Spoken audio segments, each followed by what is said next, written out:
Well, hello everyone, and welcome back to Second Wind. Marty is here with Jack, and we are thrilled to be joining you this Friday afternoon with a little Athena Crisis.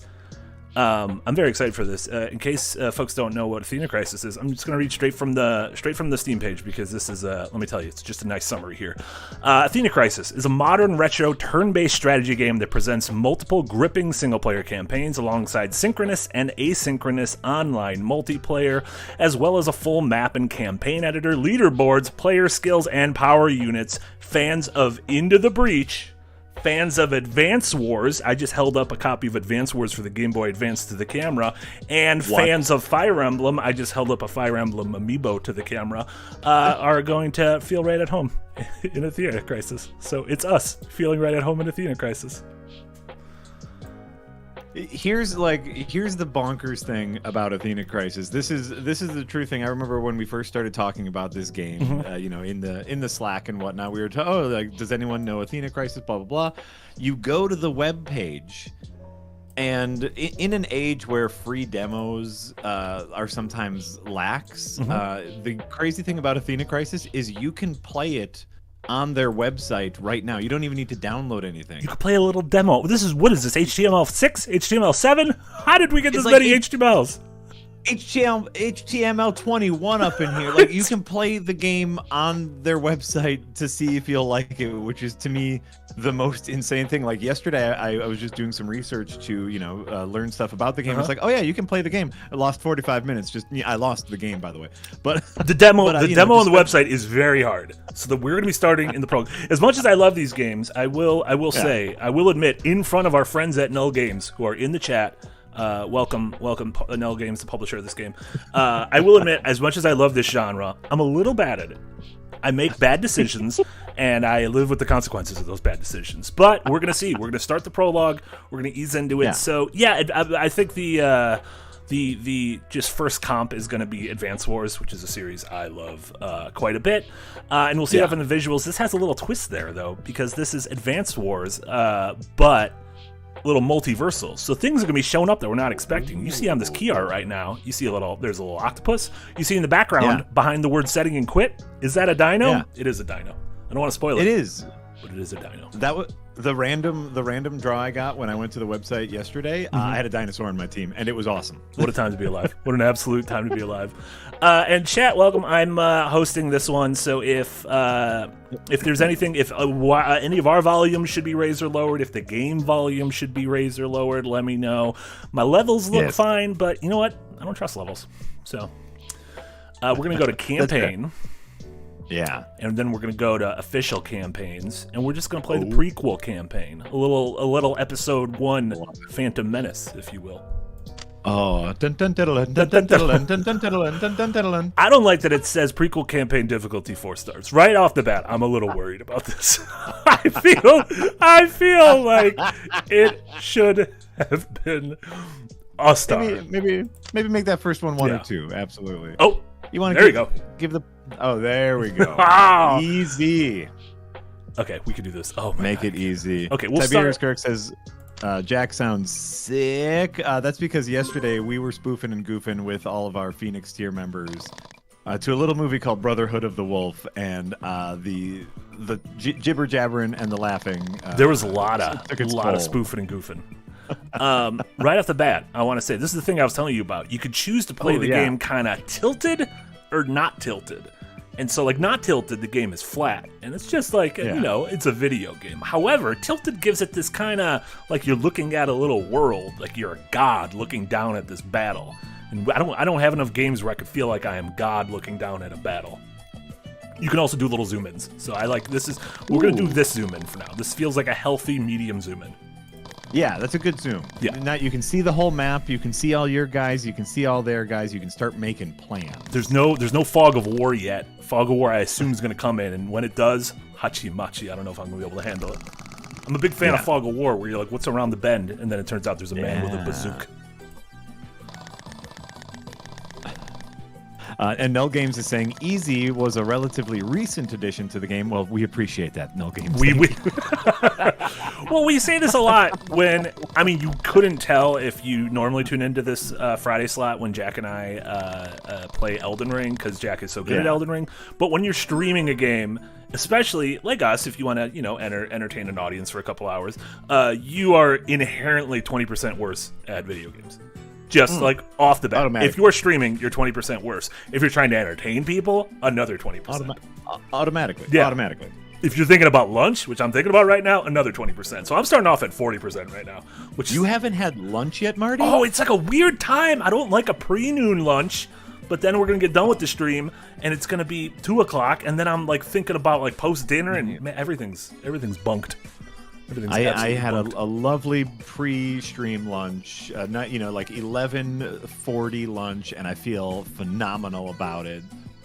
It looks like I came prepared. Marty came hungry for victory. All right, everyone settle down. We don't need any of this sassafras. I could put the I'll put the sound effect volume down a little bit, because there was a lot of some folks in the chat were talking about kind of the clickiness of when you're scrolling through.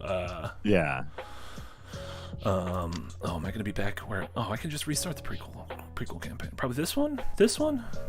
I think this was the one I started. Yeah, this is fine. Sure. This is fine. No one's crying. Sure. Okay, so we're back. So this is going to be familiar to anyone who played hit games like Advance Wars. We got a couple units. Yeah. Sam seems like he's a pioneer, which I assume means he can make things. He is the one that you need in order to take over enemy buildings. Oh, that's a vintage Sam right there. Classic Sam maneuver. So pretty weak health wise, but got some good mobility. And then when you want to take over enemy buildings, which is huge once the buildings come in, because you can stop them from spawning guys. You can take them over, spawn your own guys there. A classic Sam move. Yeah. That's a real Sam and Diane. Oh, okay. See, I probably shouldn't have went up against a guy who was a flamethrower, because flamethrowers seem very dangerous. Sam, where are you going, Sam? Maybe a construction site? Let's see what's going on over here, Sam. We're gonna have Sam build something. He's gonna build an industry. What we can build either. Okay, the round top is how you get dudes. Okay, barracks for dudes and factories for things. The saw wave building gives you the vehicles. Incredible. This is a small map. I think we can win with just the power of dudes. I want to say. So that's my turn. So I'm gonna do a little cookie here. Or if you see, Marty, you see that little grayed out building on the dock. You can build boat vehicles. Oh, what an industry! If you want some floaty guns, if you want a little nautical nonsense. Absolutely. Who lives in the pineapple under the sea? That's Fungus Finder. Thanks for the Fungus Finder. Thanks for the $2. Says Jack and Marty, a most potent combination. Thank you for that $2. Incredible. Light Arkin, thank you. Member of the tip jar for 6 months. We appreciate that support. 6 months, you say? That's right. We have been a thing now for 6 whole months. I can't believe it. We got 2 weeks till our 6-month super awesome amazing event, which will be a wonderful time. Yeah, it's going to be 2 weeks from yesterday. 13 days. Yes. Is that how days work? 2 weeks from I think that's how days 12 work. days? I have no idea how days work. King Dead 42, thanks for the $2. Says stream demonetized for that dun-dun-dun-ala. That was the Duel of the Fates. Dun-dun-dun-ala.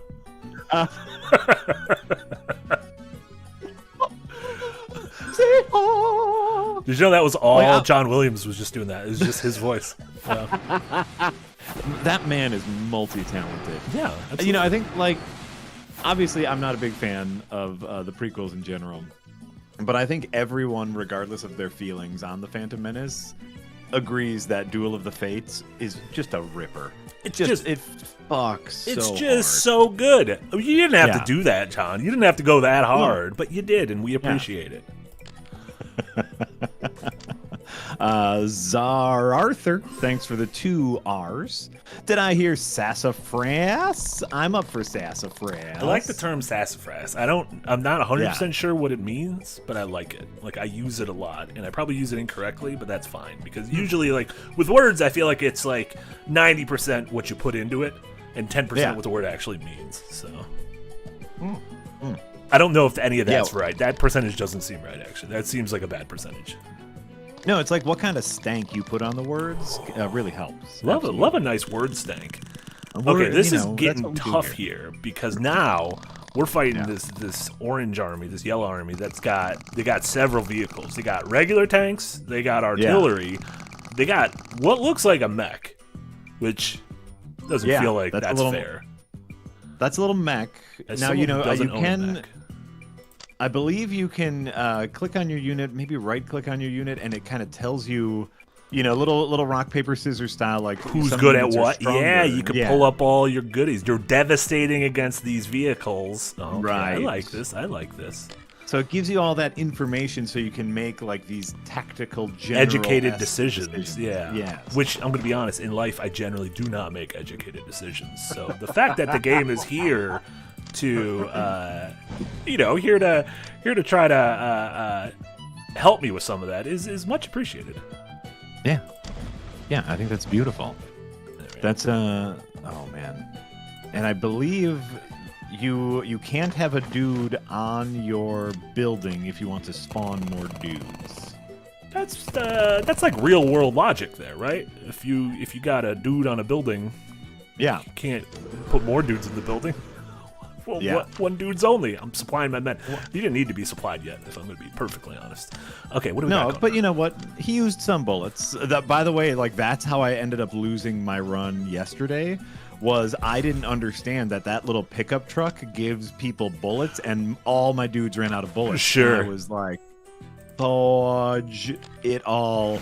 And then I got absolutely swept because I wasn't being tactical. You weren't living pickup truck life. That's the problem. Is you weren't thinking with a Hemi in mind. You're absolutely right. You're absolutely right. Pure Pyro, thanks for those €2. Says Jack, what's the deal with hundreds of beavers? What's the deal with hundreds of beavers? I mean, come on. They've got teeth. But do they brush them? He sounds a little like Cary Grant. Oh, wait a minute. No. What's Clarence. The deal, Sam? Clarence. Do you ever have this happen to you? An angel stops you from committing suicide? It's like, hey, man, I jump on my own time. What a great movie, by the way. Really, like, bleak for a long stretch of it. Just really bleak. That's not Cary Grant. What's his name? What's the guy from It's a Wonderful Life? What's his name? Mike O'Malley? No, that was the guy from Guts. No, Michael O'Rourke. Jimmy Stewart! Shit! That was the wrong guy.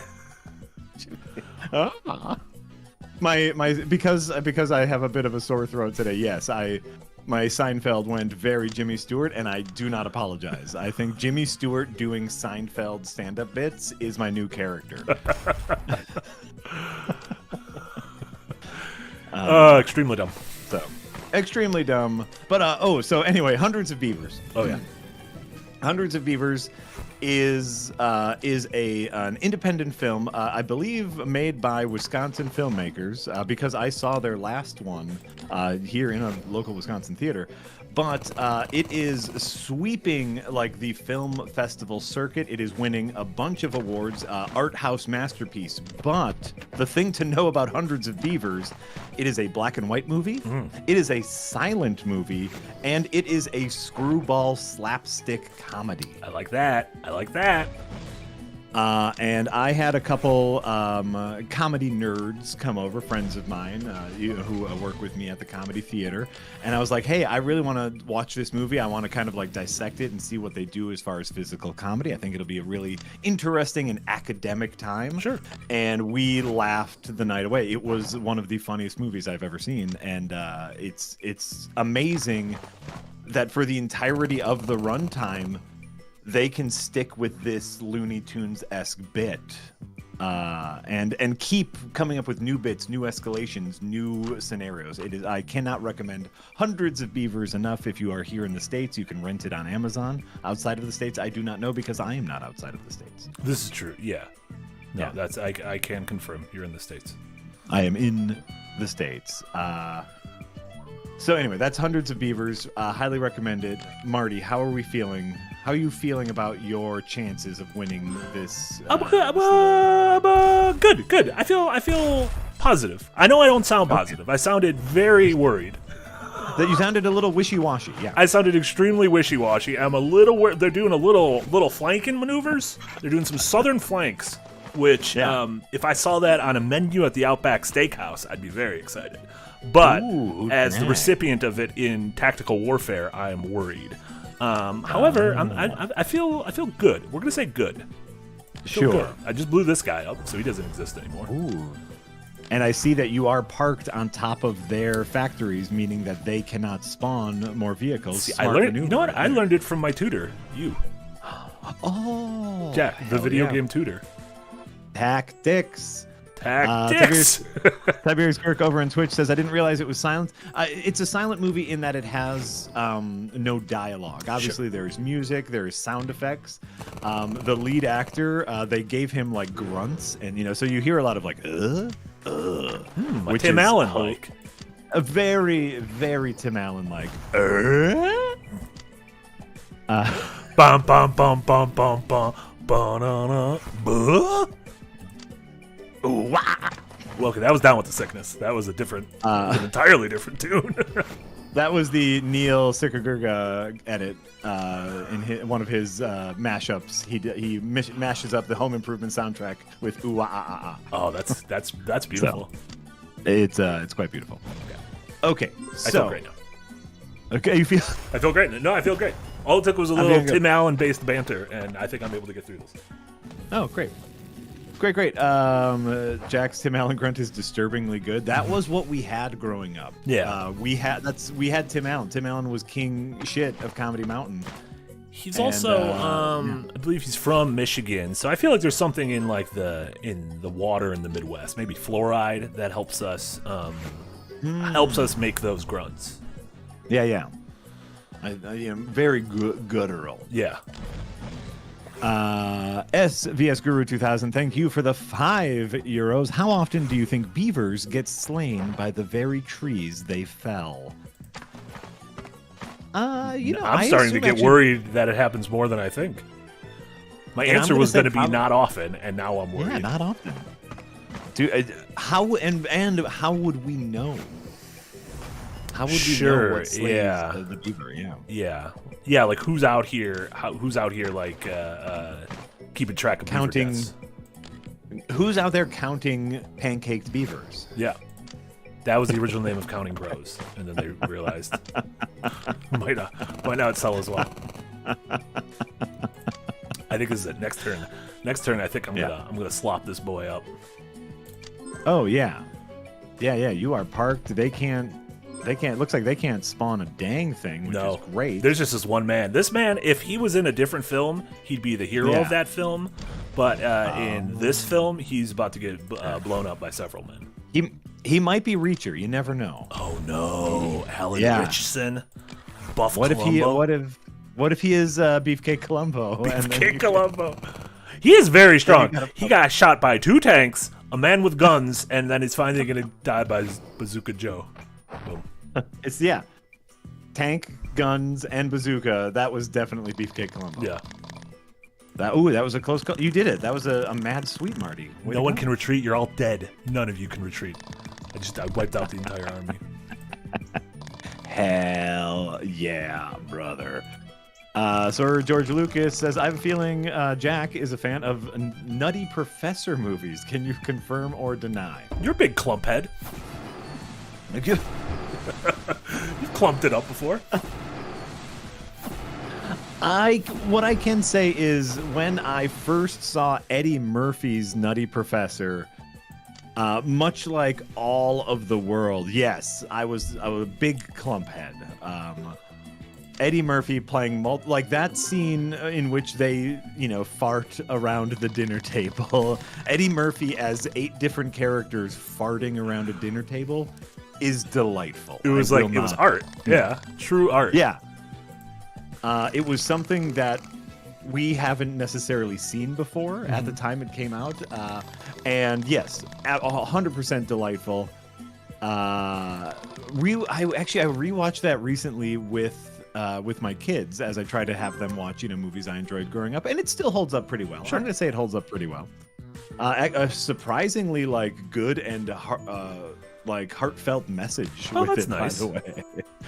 I really thought they were just going to kind of just fat shame and just be like, well, Sure. he's skinny now, so it's okay. Yeah. But they do a shockingly good job of being like, no, he's actually taking the proper steps instead of taking the shortcuts now. Yeah. And it's all a delightful message. So yeah, the Nutty Professor won. Yes. Anything beyond that? Yeah, you're an originalist. Yeah. Man. I got two things. And I was going to start with talking about the game, but No Games did mention one of the most historic Oscar fumbles was Eddie Murphy and Dreamgirls, where that was one of the rare occasions of he would have won the Oscar for Dreamgirls, but Norbit came out the same year, and I think voters were like, we cannot in good conscience give this man an Oscar the year he made Norbit, which I don't think is fair. You're giving an Oscar for that piece of work. You gotta put blinders on everything else. Oh my god. No Games, you are absolutely right. Yeah. But no, could you imagine just being like Oscar nominee or Oscar winner Eddie Murphy is Norbit? I mean, to be fair, so Robert Downey Jr. won this year, and 2 or 3 years ago he was in that Doolittle movie that was terrible. Do you remember that there was a Doolittle movie from? I think they memory hold it in the pandemic, so I think we've just forgotten all that. The second thing I was going to bring up, this is the first level with Fog of War. It was called Snipers, which I was like, okay, it's going to introduce a new sniper class. I moved my unit with a flamethrower a couple spaces to the right, and all of a sudden the dinosaur appeared in the river. I'm like, where you come from, my friend? Also, I don't trust this river dino. He's just having a drink, looking for something to chomp down on, and your little pyro is. I don't trust thing. this river dino as far as I can throw him. Anything gray is things that you cannot see. That is Fog of War. Gotcha. I'm a sucker for Fog of War. I love it. Yeah. I love it. Sony Santa Monica's Fog of War. That was a little God of War joke. The Nicolas Cage underappreciated dark comedy Fog of War. Was that a Man of War joke? That was Lord of War. Lord of War. What's Man of War? That can't be a thing. I just made that up. No, that's a type of stingray. Oh, that's true. Man of War. That's true. Yeah. I'm a little worried about this because the only enemy I can see on the field is this dinosaur. And he's coming. He's coming for. He gave me a bit. Oh, I munched. Oh, he insta killed me. What am I supposed to do? And now I can't see him anymore. What am I supposed to do? Valentine, retreat. Well, we know where he is at the very least, so we can get a. Whoa! Listen, he one-shot killed your one dude. You're sending in another dude? But I didn't have a chance to attack. It was a bad decision. I should have done this. Dude versus dinos, you're gonna lose every time. That's all I'm gonna say. Not when you got flamethrowers. Think about it. Could you take a moment and think about it? The problem is you weren't thinking about it, and my medic's gonna come in. He's gonna help. What killed the dinosaurs?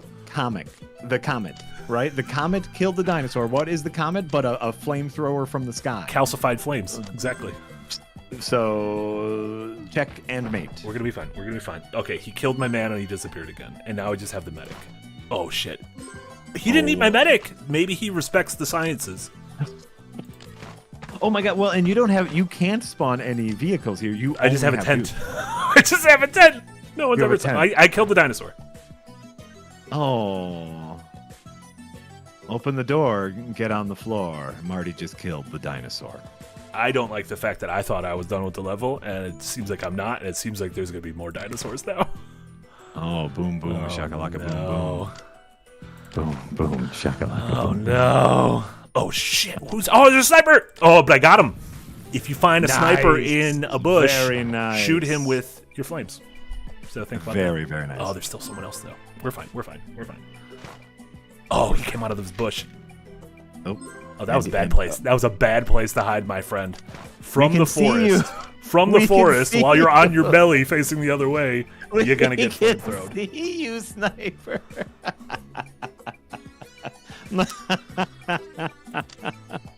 There's still more folks. That's great. A lot of folks. Why did I go that way? That was a really circuitous What's the word I'm trying to think of? Circuitous? I have no idea. Wait, it's like the fancy word for taking the long way. Circuitous. Oh, sure. I'm not saying it right. I'm adding or subtracting syllables. Oh my God. There's another sniper. He just my dude died. Yeah.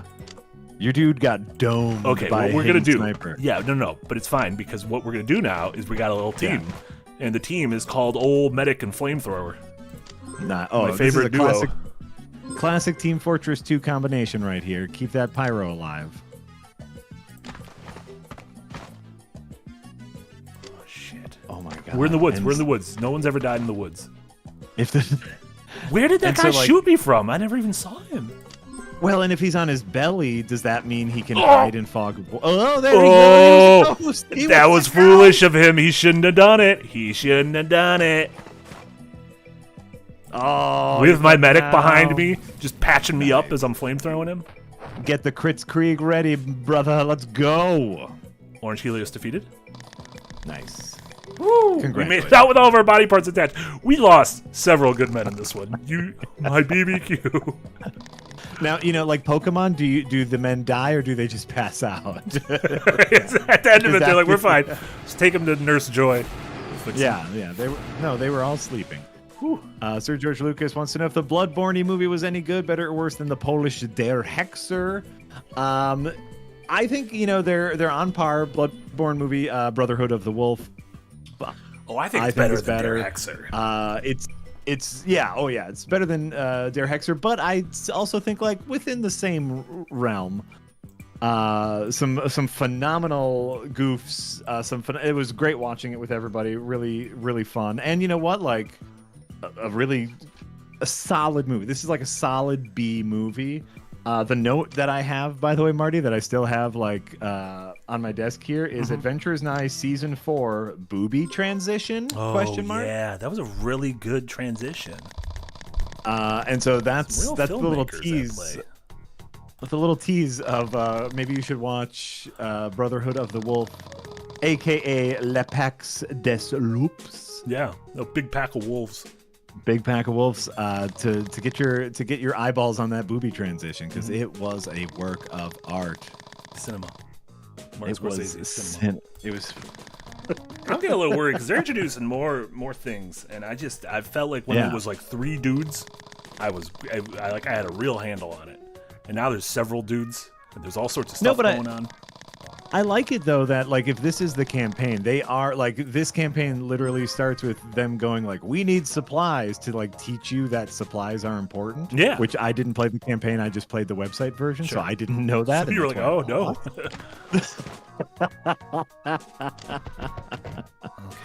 Okay, so I like it that they are teaching you. We also got a lot of buildings we need to take over. They got a lot of green buildings, and listen, we can't have that.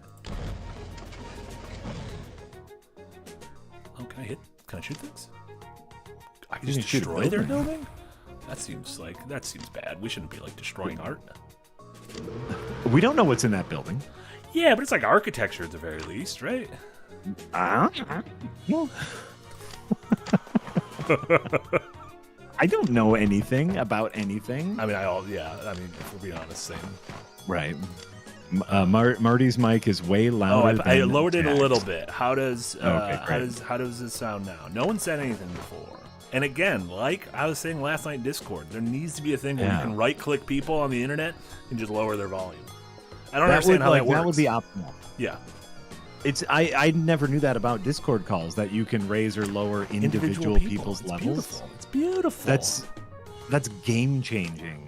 Beautiful. The way we did it. So last night, for anyone who doesn't know, all of our Phoenix tier Patreon supporter members were invited. We did a movie night last night in which we all watched a movie together, and obviously those of us contributors to Second Wind were able to kind of talk during the movie, spoof and goof during the movie. Everyone else got to chat. It was a lovely event. But you could choose how loud you wanted the movie as compared to us spoofing and goofing. It was this is you could literally just listen to the movie and shut all of us up. Yeah. And 99% of the times, all I want to do is listen to movies and shut everyone else up. So that's just really nice. Okay, everyone is saying the sound is good now. I can't believe we fixed it. Oh, there's so many of these fucking Mountain Dew men coming out of the shadows. These lime green Mountain Dew men. Oh, I was so sure I was about to walk all over these dudes. And then the Mountain Dew army, the Dew boys, Marty, absolutely coming that is a lot of like Baja Blast tanks. Oh my god. Yeah. What am I doing? What have we done? They are coming for you. I mean, you have rocket launchers. Sure, and I'm taking over more buildings. That's a plus. What wins? If you like right click on yourself and right click on them, who wins, tank versus rocket launcher, by the way? The thing is, I get the fire first, so if I can, this guy I think can kill the tank before the tank fires back. Very nice. However, very nice. He will just get killed by all these guys. There's like a lot of dudes here. No, you took out one. That's great. I took out one. Yeah, and it doesn't look like you have anything strong or weak against tanks. No, you'll do more damage to a tank, but only 12 damage on a tank is not a ton. No, I know. Listen, I know tanks. Yeah. And I actually don't know tanks. I don't know anything about tanks. You shouldn't have said that. I don't.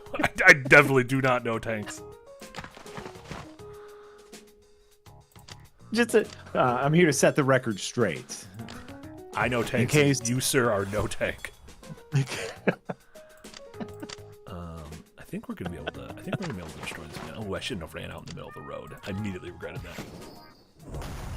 I mean, you were able to destroy the tank. That's all that matters. But at what cost? This is also right now. You can use the environment to your advantage. If you're in the woods or in the mountains, things can be a little different. Just like in real life, if you're in the woods or mountains, things can be different. Right. I think your dudes can move through the woods and mountains, but tanks can't. No.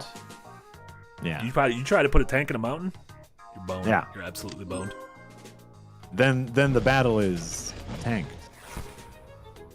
I see what you did myself there. No, you can't. We got 90 minutes left. You can't leave. You can't leave. That was the good joke to end on, though, Marty. We have to be done now. You should have saved it. Oh my god, my man's dead, and I lost my fog of war. I'm less worried about the man, and I'm more worried about the lack of fog of war. Oh my god, they're blowing up my buildings, my architecture. Now they're taking my buildings. Now they're taking your buildings. Oh, I'm absolutely boned. Oh my, where's this dude on the beach? Oh my god. You don't have any way to spawn anybody. No, I do. This building I need to get off of. Oh, gotcha, right? gotcha. This is no. Is it? No, that's not a round top. I don't know if you can spawn dudes from these buildings. What is this building? Radar station. Are used to determine something. Wait, what did it say? It said what it did, Marty. Oh, I just got too excited. Used to determine navigational patterns through lightning strikes. Fucking what? Oh. Well, that doesn't help us here. We'll be fine. That doesn't help us here. In the words of Maya Angelou, we'll be fine. I don't know if Maya Angelou ever said that, but I'm sure. Yeah, Maya Angelou was all about positive vibes. Mm-hmm. Okay, aren't we all? This guy. Aren't we all? We'll do a little whoops. We'll get this guy. We'll go into the woods, or should I fight out? Oh. Yeah. What if we go into the woods? A little guerrilla warfare. We're up in the woods. That was a little bony there. Little bony there. Zone. Down on my time. I'm shooting a tank. We blew this tank up. Okay, we're doing yeah. Fine. We're doing fine. A little TVT, little tank v tank. Sir George Lucas says, I'm curious about this. Has playing Baldur's Gate 3 inspired anything in Adventures Nigh Season 4? Great question. Not specifically. A great question, because I have been really enjoying my time in Baldur's Gate 3, though I have not finished it. Sure. And I don't know if I will at this point. It's been too long. I really want to finish it, but like I feel like I would forget. Sure. You know, like it's been months at this point since I picked it up. But it has definitely, what I will say is it has definitely made me tailor encounters. Like I really looked at my players, and this is obviously something you're supposed to do as a dungeon master. And it's something I do slightly in Adventurers Night, but like I really looked at what my players had as far as their superpowers and abilities and items. Sure. And I thought of specific encounters in which they would definitely have an ability, a reason to use that superpower. Because I know when I was in Baldur's Gate 3 and I was able to like kind of coordinate and stack my powers, I felt awesome. And so I want to say there were a few times where that happened, and of course there were a few times where my players completely ignored their superpowers and just bullshitted their way out of the scenarios because that's what they do best. But yeah, no, what I will say is there's no like story beats, or there was no like specific puzzle that I cribbed from Baldur's Gate 3. I did crib. I cribbed from other video games for season 4. I can't spoil anything, but you'll know it when you see it. There's just a bunch of floating islands, and your characters, they all jump off the floating islands into the depths. Like, Jack, did you make this while you were playing Tears of the Kingdom? Maybe. Can't tell. Maybe. Yeah, no, I mean, and I pull a lot from video games in my home Dungeons and Dragons games as well, just because it's good mechanics. Yeah. It's good and fun mechanics. Null Game says, I still need to get back to Dragon's Dogma 2. There's so many games. There's too many There's games. so many games. We are living in such a wonderful, glittering era where there's so many beautiful and wonderful games to take our time. Dragon's Dogma looks phenomenal. Baldur's Gate 3, phenomenal. And the other issue is there's so many big games, and now there's so many little games. This whole month has been like indie game extravaganza, which is beautiful. Week. You got your Indicas, your Animal Wells, your Loreleis, your Crow Countries, your Dread Illusion. They just keep coming. They don't stop. Someone needs to stop them. Null Games. You guys gotta slow down. You all gotta slow down. Right? Can we pause? Can we pause all new releases for like 4 months? And just give everybody a chance to catch up. Everyone gets off work for that time. Just take a moment. Take a hot minute. Take a hot minute. It's beautiful. No, it's great. It's a wonderful like. It's wonderful because, like, if you are a fan of any given niche genre, there is probably a fantastic game that came out this year. Like this style of game that we are playing right now. Like, there aren't too many, sprite graphic tactical war games out there. Yeah. And if that's your jam, guess what? It's feast time, baby. It is. Oh, that felt good. That could have went poorly, but it felt good. Yeah. Let's see here. Thanks for the 199. Have you fought Raphael in Avernus in Baldur's Gate 3? Well, I'm going to Google who that is real quick. But the quick answer is going to be probably not, if I don't know who that is. My quick answer is probably not, but my short answer... What? First layer of the 9 hells. I don't think I went to the 9 hells. That's a lot of hells, if we're being honest. I'm looking at a picture of this dude right now, and I cannot confirm or deny whether or not I fought him. So I'm gonna say no. But keep in mind, I don't think I have played Baldur's Gate 3 since January. Oh, that's a while ago. So yeah, it's been a hot minute. That is the because then we were getting ready for Adventures Night Season 4. There was just a lot to do. We were starting a new business. Yeah, a lot to do. That old chestnut. Yeah, and then Balatro came out, and everything was done. We can blame Balatro for this. 100%.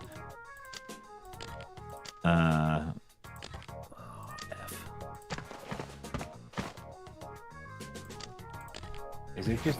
I think we might be. I think we might have missed a couple biddies over in. Over in Twitchville. Nice. They don't call it Twitchville, do they? What? Do they call Twitchville? I said we missed a couple biddies in Twitchville, and then I said I don't think they call it Twitchville. Let's see here. Oh, Lampy's got some bitsies. Welcome to the new Second Wind show, Tank or Cake with Marty Sleva. Listen, I didn't know what it was. I didn't know. I like Tank or Cake. Take or Cake. That's funny. That show, if you've ever seen it, have you seen? Is it Cake? I've seen little clips. I've consumed it on social medias every once in a while. It gets old real fast, but like watching an episode or two is like, yeah, this is fun. This is very fun, very, very fun. And they wanted to warn you about blowing up buildings. That is an orphan factory. It's a factory that makes orphans. If it's a factory that makes orphans, that means it's a factory that kills parents. So think about that. Oh, think about that. You're right. I'm so sorry. Put that in your old-fashioned pipe and have some pipe fun. Love some nice pipe fun. Okay, I feel like pipe fun. Yeah, okay, we're doing fine. Okay, we'll have you start to construct. You're doing great. I'm doing fine. We gotta like figure out if there's any secret. There might be some secret dudes up here. And listen, one of my top 5 least favorite types of dudes are secret dudes. Yeah. Ooh, yeah. Because you never know where they are. Yeah. Oh man, they could be behind you right now. Oh Jesus.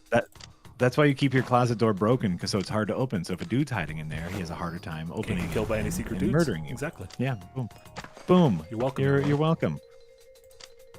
CJ says, psychic puppet show for Toasty was my favorite bullshit moment of Adventure Is Nigh season 3. 100% CJ. That was a phenomenal time. Psychic puppet show. The entire like kind of Calandra fight was beautiful. I was rewatching that episode recently to take some notes and like kind of write down exact things that I said during that fight. And holy crap, that entire Calandra fight sequence is wonderful. So many great moments in season 3. And season 4, we managed to escalate things significantly, is all I will say. Impossible. Absolutely impossible. I don't believe it. I've been editing. I've been working on the episodes. We have a nice. We will unveil a teaser for season 4 during the 6-month event. A teaser for the teaser. A teaser. You're teasing the teaser. Who watches the Watchmen? Oh, this is yes. Right now, I'm teasing the teaser that I'm creating, but just kind of going through all of these episodes that we shot back in March. I'm so excited. I'm so excited to start legitimately working on all these. It's so much fun. And we have such a good time. SVS Guru 2000, thanks for the €5. Is it still an orphan if the parents just kicked them out? I don't know legally what an orphan is. There might be like a colloquial orphan. Okay, okay, this is gonna definitely put me on a list, but I just Googled to define orphan. Okay, number 1, a child whose parents are dead. Boom. Oh.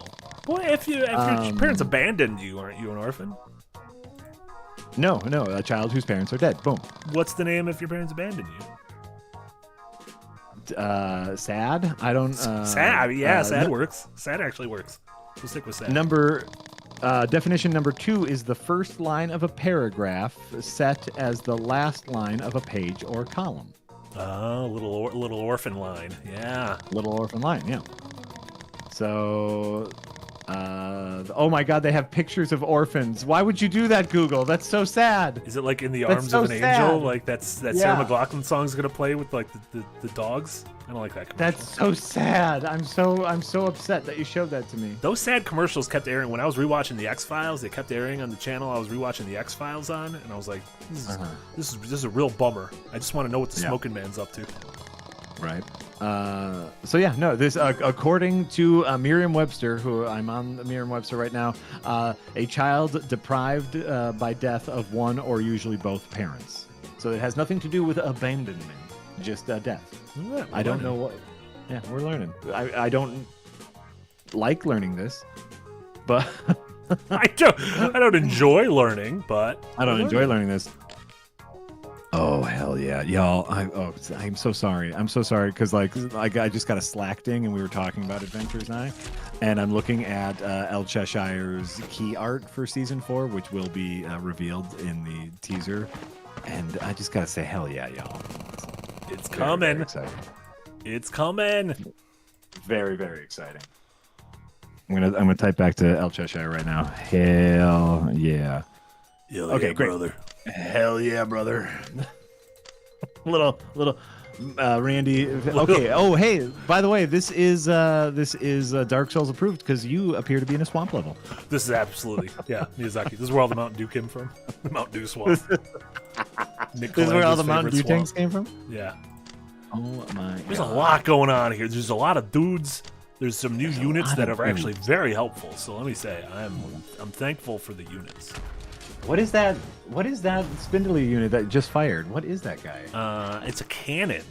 It's like an old school cannon, which is different than artillery. So that's a set in place cannon.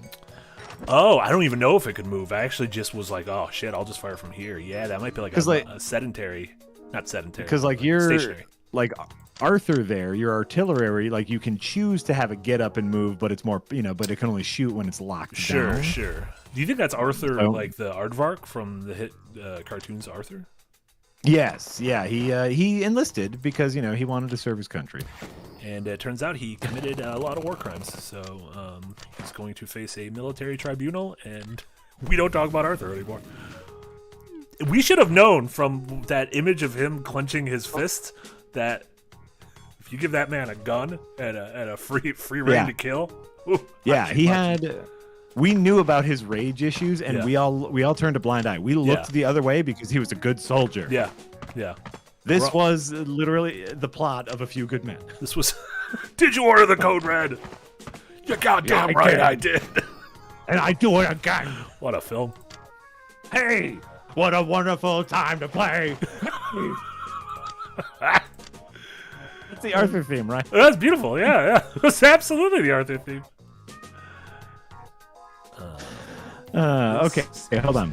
Artillery is built at factories, and they're pretty powerful. They usually have to set their feet to position for a turn before they can fire, though. Yeah, but the neat thing about artillery, I was using artillery a lot in the game yesterday. The neat thing is they can shoot far away, so you just lock them down, and they can clear, especially dudes. Oh man, they'll wipe the dudes. They'll wipe the dudes right up. Get the dudes out of here. This one's going to be a little tricky because I'm going to clear out these dudes, but then they got this little fortification here on this peninsula, on this little Pokemon region out here, and I'm a little worried. Oh, these fucking Well, that's got to be what your artillery is for, right? You can, theoretically, if you can move your artillery up, you might be able to reach them, I wonder. Jack reach them? This is the second Reacher. You could Jack them. Yeah. Oh, I love Reacher. Reacher's so... It's so good because it's so simple. It's just like, that Reacher's going to win at the end. Mm-hmm. And the bad guys are cartoonishly, villainously villains. Reacher's going to win and get the girl and continue being a hobo. Just, but everyone loves him and he wins and he punches. Reacher. Living that Reacher life. Good. So good. Sometimes you don't need a complicated story. You just need big Beefcake Columbo to punch the bad guy. Why? Because the bad guy's bad. Had it coming. Absolutely had it coming. Yeah. CJ, yes, I'm also excited for the remasters in Season 4. We have a date planned. Omar and I have officially given a date to the remasters releasing. Again, announced. We will announce that at the 6-month event. But there is a date. We have an official plan for all the releases, the old seasons being re-released, new animations, new sound effects, the new season coming out. We got a plan, y'all, and it's happening. I can't believe it. Yeah. I can because I'm working. Because you're an integral part of it. Because you've been spending a lot of time doing it, so it is extremely believable to you. Yeah. Beefcake Columbo is the great. Like I said, it's not a complicated or nuanced story. Reacher, the new Amazon series Reacher, starring the largest man in the world. But sometimes you don't need a complicated story. Sometimes you just want to watch, the good guy be good and the bad guy be bad. Like there's a minor subplot about Reacher rescuing an abused dog. Oh, this sounds great. In the first season of Reacher. You know why? Because he's a good guy. I didn't realize I could like Reacher anymore. You know what? I feel like when it comes to storytelling in the Reacher universe, Avril Lavigne really put it best. Why'd you have to go and make things so complicated? So just keep it simple. Thanks, Avril. Canadian pop icon Avril Lavigne.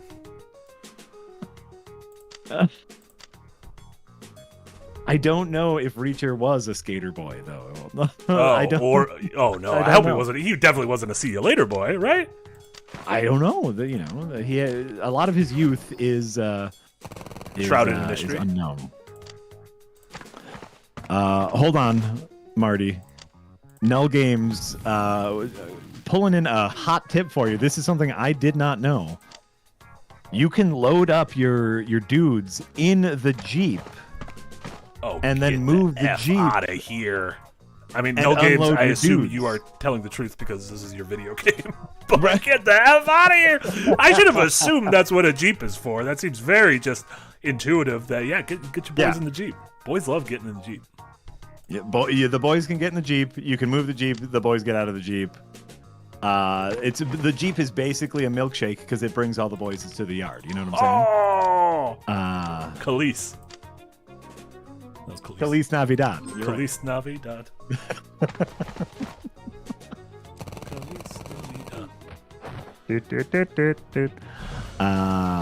You know what I've been enjoying, Marty? What's something I wanted to tell you specifically, and I was gonna tell you in a meeting, but I figure I'll just tell you now because which is the new thing we've been implementing, which is people kind of chitter-chattering over the credits of all the reviews. A real nice time doing that. I think we're just gonna do it from now on. I love it. It kind of gets people out of reviewer mode, and it's like, oh yeah, here's just a fun thing. Like I looked up that game, Device 6 game that you recommended for Lorelei and the Laser Eyes. But and then Jesse's review of what was it, Dread Illusion, I believe. Dread Illusion came out today, and then he's just chitter-chatting, and then it's like, this is so nice. Yeah, we should have been doing this from the start. Just wanted to give a kudos to all the reviewers who are jibber-jabbering through the credits because I think it's lovely. Yeah, there's a couple channels I follow. I think even Game Maker's Toolkit does it, writing about games. Rasputin. A couple folks just get to the end of their video, and then it's a little bit of a time to be like, you can plug stuff and let people know that we're crowdfunded and obviously Patreon is a source of income. But at the same time, just be like, hey, the script is over. We can have a little human moment here. Maybe talk about something that didn't fit in the structure of the script and everything. I think it's great. Yeah. And agree, mouse catchers. Jesse's review is very that game is now moving up on my list of games that I want to try out because it's ooh, that looks like a world I want to be in. Great review. Part of your world. Oh yeah, seeing a lot of positivity about the credits gibber, which I'm very excited that it's working. So that's great. Let's see here. SVS Guru 2000. Is that where we left off? That is where we left off. Thanks for the €5. Just looked it up. USCIS, U.S. Citizenship and Immigration Services, do include abandonment and disappearance of the parents in the definition of orphan. And so, the government includes it, but not the dictionary. I think the two need to have a little chat together. All I'm saying. You think the dictionary needs to have a chat with the government? With the government because if that's because words and definitions of words change over time, as we can see by now. One of the definitions of literally is not literally, which is fine because that's how words evolve, and we need to be okay with that. But it also kind of feels like bunkum. I don't like that. Some real bunkum there. That feels like. Oh, Dread Delusion. Thank you. Dread Delusion. Dread Delusion is the game that Jesse reviewed that came out today. But listen, definitions and words, they change over time, and we're just seeing a change happen in front of us, and that's going to be okay. It does seem a little like bunkum to be like, this word, the definition of this word is not this word. Opposite of this word, yeah. Yeah, I agree. But if we have a government agency using this word, using a definition for this word that is the dictionary's not. We need to, adjust that, I think. Which I think, that's what we're getting at. Maddie D said, I am literally not okay with that. I don't know what to do.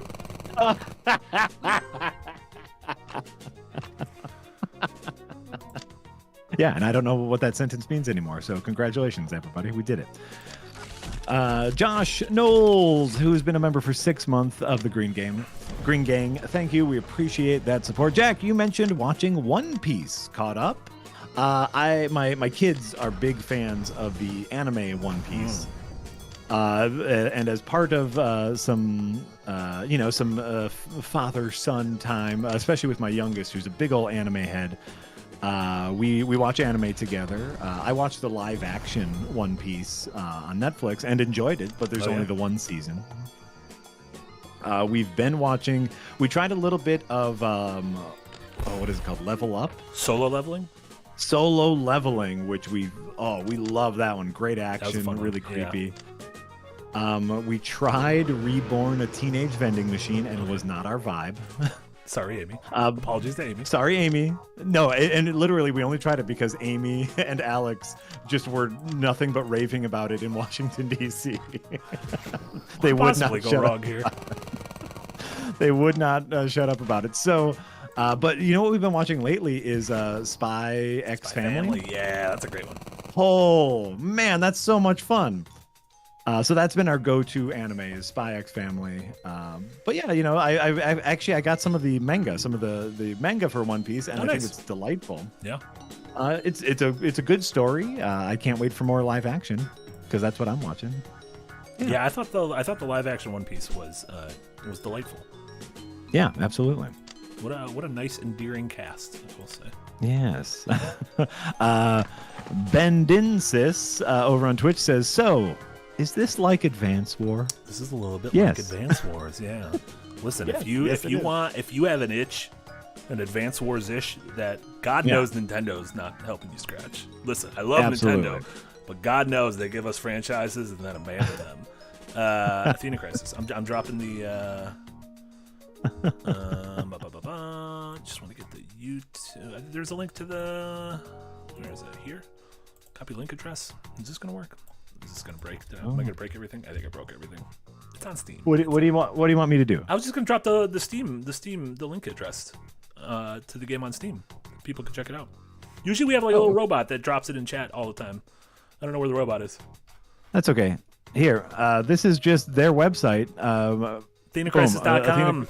.gov. AthenaCrisis.com. So the crazy thing, the crazy thing that we should normalize, by the way, is if you want to try out Athena Crisis, you can play it on their website. You can just click around and play a game to know exactly what it plays like.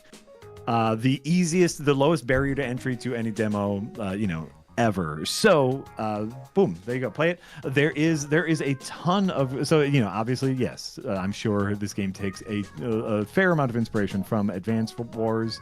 There's online PvP. There's map making. I'm gonna show that off by the end. You can make a map. You could do other people's custom maps. You can make a campaign. Holy fuck! I want to say, that's great. While we were talking about this, listen, I'm not going to be here, and I'm not going to throw Null Games, the wonderful publisher of this game, under the bus. However, they told me the little trick about putting a man inside the Jeep, and I put a man inside the Jeep. It turns out that man was very important for this mission, and I kind of just stopped paying attention to him inside the Jeep. The Jeep blew up, and I fucking lost. My favorite thing about losing is the fireworks came up, and I thought that meant I won, and then it just said I lost. And I was like, well, I appreciate that there's fireworks regardless. They're like sympathy fireworks or they're congratulatory fireworks. I'm gonna get it this time, though. I'm good. I know everything. It's fine. No one's crying. We've learned our lesson. The engineer is very important. Right, because you can put dudes in Jeeps, but, if... Yeah. As Jomo Slomo says, don't put all your eggs in one Jeep. Don't put all your dudes in one Jeep. Don't put all your dudes in a Jeep. They were giving you some tips and tricks and hints on how to optimize your game. Obviously, like if you put dudes in Jeeps, the dudes can move further, but there has to be a balance to that, which means if the Jeep blows up, so do the dudes. Yeah, I was doing so well as well, and I was just like, this'll be fine. Like, we'll just get right through there. It'll be fine. And it turns out it's not going fine at all. Love that. Available on iOS, Windows, macOS, Android, and Steam Deck. That's just Steam. But on the Steam Deck, I'm sure this plays beautifully. Oh, hold on. Their website has a little music on it, which I'm enjoying too much to concentrate, so I'm going to turn that off. You can put multiple dudes in the Jeep. That's right, FemShep. The dudes. No, dudes in Jeeps. Is that like pigs in space? That's beautiful. Pigs in space. Eric, member for 6 months. I mean, our Eric. Our Eric. No cap. It's low-key whack. English is hard to keep up. It'd be lit to glow up my knowledge to not feel like a boomer, but kids make me feel like a noob. Eric, is everything all right? Are you okay, Eric? Eric is having what sounds like a midlife crisis, even though I know Eric is significantly younger than me. Oh, Eric. What's happened? Is everything all right? Kid language is hard and scary. Sure. Is the truth about it. Yeah. Kid language is hard and scary, and you never know, what words mean at first, and then once you learn what they mean, you then can't say them because then you're lame for saying the kid words. Sure. It's real tough. Yeah. Cooking or that cooks. Oh yeah. Is coming back into fashion. My kids were all about that over. I forget what we were trying to find good tunes to listen to while taking them to school and back and whatnot, and we try to the three of us when we drive together, it's like, hey, the three of us need to agree that we all like this song if we're going to put it on our playlist. Sure. And the oldest was critiquing a song and be like, oh, he was cooking for a while, but then he just dropped it. And I was like, yeah, he's not cooking anymore. And he just looked at me like I was an idiot. I thought I was using. I thought I was doing it correctly. I was doing it correctly. Yeah. Let's see here. Josh Knowles, thanks for the $2. I suggest reincarnated as a slime after Spy. No more reincarnated. Nothing. Yeah, we want to play as the species that these humans were born as. Yeah. No. Spy before they got hit by a truck and family, isekai. Spy X family is scratching that itch for now. So and we have solo leveling still. So yeah, lots of goodies. Yeah, lots of goodies. There's lots of fun stuff, which is great. No more isekais. No more. We don't need them. Damn, taking a harsh anti-isekai stance there. I was working on, what was it? I was working on the ad that we did for Battle Zoo Ancestries. I was like, what are the books called? They're right behind me. For Battle Zoo Ancestries, where I said, you can play as a ascension sword that's been isekai'd or whatever. Yeah. And so I was working in that in front of and my kids were in the house and they're just like, you know what isekai means? And I was like, I don't. I just read the script. If I'm being perfectly honest, no kids, I do not.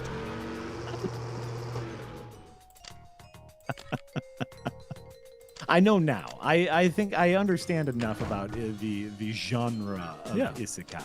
Yeah. Okay, so basically your plan this second time through, Marty, is just to do the same thing, but don't get that one dude killed. Yeah, I'm going to do the same thing, but just not, really shit the bed at the finish line. So that is currently my plan. My plan is, instead, when I get to the finish line, is to just cross it admirably. Oh, that's great. That's great. Speakeasy, I have not seen Blue Lock. I'll be honest with you. I watch one anime in my free time, which is Delicious in Dungeon. What a show! Which I'm very much enjoying. Though even Delicious in Dungeon is hitting that point where it's like, do something already. Like, you had such a strong start, and now it's just spinning its wheels, and it's like, be done, or do something, because I don't want all this wheel spinning. Other than that, I don't watch anime when I'm just watching stuff by myself. So it's something I do with my child as parental bonding to make sure that they understand that I'm interested in the things they are interested in. You always want to stay in the loop, right? Yeah, of course. You never want to fall out of the loop. The loop's important. Well, and then, like if for present giving time, it's like, oh, I know you're into this, so maybe I can find some sure, yeah, right, where it's like, you just got to know stuff about your kids. Parenting 101. Yeah, look at that. Boom. Yeah. Jack said Attack on Titan was dumb schlock, and that was the most accurate description. It is. It's great. Oh, man, I love the zip lining and slicing up giant humanoid things. Loved it. I only saw the first season. Oh, it gets weird. It gets weird. I am not surprised. CJ says, shovel fucking is my favorite out of context quote from Adventures in Season 3. That's right. That was a great bit. And Josh, shovel fucking is a great bit. Josh Knowles, thanks for the $2, says it has a Sunder dungeon. A tsundere. A tsundere is a character who presents as very cold to the main character, but secretly they got a little bit of a will they, won't they together. Tsundere dragon. Oh, so the dragon is like, I'm not attracted to you. However, by the end of the series, we will make love. Gotcha. What there's a term for that. There's like a what do you call it? Like in a rom-com when you meet like the snooty uptight person that eventually falls in love with the snob. There's already a term for that. We don't need a tsundere. There's already a term for it. Motherfuckers act like they forgot about tsundere. That was a little Dr. Dre. I don't know if there's a lot of. I don't think there's a lot of. Not a lot of meat to the center of that Venn diagram. Although maybe there is. You know what? Who knows? Maybe there is. You know who doesn't know? Me. I don't know. What? I don't know. That's fair. Null Games, in referencing kind of the different weaponry, the fact that dinosaurs do exist alongside snipers, the Athena Crisis refers to multiple other realities bleeding together and the resulting conflicts. Look at that. It's a little multiversal mayhem, if you nasty. And that also is what accounts for the river of Mountain Dew. You're blaming it on the Athena Crisis? You're blaming global warming? That's what I'm warming? going to blame it on, yeah. Global warming? What I'm blaming, what I'm saying is there is a reality in which, the extreme reality in which all water is Mountain Dew, so everyone can live their most extreme life, and that is bleeding into the world. That's just Nick's dream. You're singing Nick's dream right now. That man loves Mountain Dew. He loves Mountain Dew. He loves Mountain Dew a little too much, if I'm being honest. I'm worried. Yeah. Oh, thank you, Lampy. I missed bits. I'll go back and find the bits. I'll find the bits. Find the bits. Oh, who's got the bits? I don't see the bits. I don't see it. Yeah, the one thing about here we go. Twitch is it's not like on YouTube you can hit a button and just see all the donos and it's nice and easy. On Twitch, yeah, right. You can't do that. Figure that out. Let's see here. Oh, so Lampy88 said, "What did you do with the real Marty? He's playing a PC game with a mouse and keyboard. Clearly an imposter." To be fair, I'm only playing with a mouse. The keyboard is doing nothing. That's fair. I got another hand for all sorts of activities. That sounded grosser than it's just a hand. I can just do whatever I want. I can reach over. I can drink some iced coffee. I can do whatever I want. Yeah. Are you playing this on a computer or are you playing this on a Steam Deck? No, I'm playing this on the computer. I tested out a little bit on the Steam Deck. Ran great on the Steam Deck. Yeah. That is my preferred vehicle of choice when it comes to when it comes to PC games now. Honestly, when it comes to anything, because I just want to. This is my. I've said this before, but like I have a desktop PC and it's in my office, and this is just when I'm sitting here, I'm thinking of work, and so that's why I like taking my indies on the go on my Steam Deck, sitting in my various sitting rooms. I have two whole sitting rooms. Like the power of even like doing the PC link through your Steam Deck and playing your big beefy games, but just in another room, is when you work at home, like just kind of that work-life separation, that work-life balance, where it's like, oh yeah, I'm just stepping away from my workplace now to enjoy games in my non-workspace. Absolutely. Yeah. And Simple Simon says Mighty Orphan Power Rangers. Oh, new hit series. No! Make it happen. Oh no! Oh, poor guys. It's got to be a thing. That's like that. Isn't that just the Umbrella Academy? That is kind of the Umbrella Academy, if we're being honest. Yeah. The Mighty Orphan Power Rangers. That's a good line. I like that. I like that a lot. So great job. Great job, everyone. We did it. And Fungus Finder for the $2 says, Jack, can D&D dragons mate with people in dragon form? No. Size. I mean, the size difference. I mean, come on. There's a size disparity. Even if you, even if you have the ability to change your shape, you cannot change your size designation. Dragons, I believe, are considered large to colossal beasts. So you can't take a medium-sized creature like a humanoid-esque creature and make them colossal size, even if they change their form. That's ridiculous. Get out. Challenge accepted. Or maybe they can. I don't know. Yeah. It's not something I've had to deal with in any of my games. I did have in my home game, my horny player in my home game did successfully. He was a goblin. He was playing a tiny little goblin, so he was size designation small. Mm-hmm. He did successfully seduce the kind of chief of police in this town, who was a centaur woman named Peggy. Peggy's a really good name for a centaur woman, by the way. Isn't that great? Yeah. Peggy. Actually, that's where I got the last name Fuke from. She was Peggy Fuke. Whenever I hear the word Peggy, I just immediately think if you watch a video game trailer that is made in like the UK or Europe, they always say Peggy 15. Peggy 15. Yeah, I don't know who the Peggy man is, but I wanna know more about him. I did. I succeeded. I was a hair away from not dying the first time. All I needed to do was take over this place, and I was like one turn away the first time. And then you're like, hey, I'll use that tactic that Null Games told me about.